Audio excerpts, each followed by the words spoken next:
I want to share something with you, and this is just my perspective and my interpretation of Jesus, and I just take whatever you're meant to take from this. So I'm just sitting here and I'm thinking, and all of a sudden I get this like aha thing, and I'm like, Jesus was on a spiritual journey. He was like the representation of a lot of us who are going through this journey now. He was the only awakened one amongst a community that was not awakened. He had communication with the divine, with God, and he prophesied to people. He told people the truth. He told people what matters, and he was a living representation. He set the example for how to be when somebody betrays you, how to be when you're in the desert and have no food and have nothing. You feel you're lacking, you feel you don't have enough, and what to do in those situations. He was the representation of what we're supposed to do when we are aligned with God, because when you're aligned with God, it doesn't mean things are easier. It means that you have a higher purpose.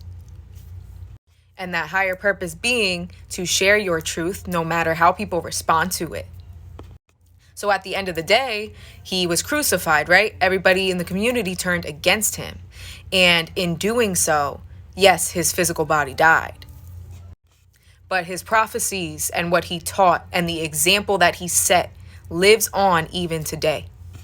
And I also feel like the representation of his body no longer being in the tomb is a representation that he was still given life. He still lives on, that he is not dead. There is no such thing.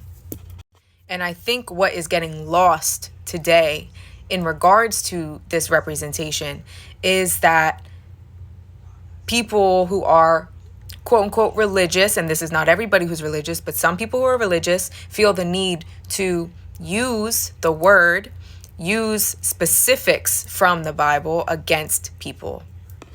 And my question is to these people who cast judgment, are you setting the same example as Jesus did?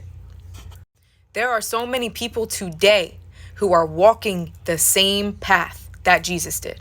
More and more people are waking up and walking that same path, having to deal with, forgiveness in the midst of betrayal, having to deal with the waiting period, waiting on God, waiting on the divine, waiting on generational success and wealth.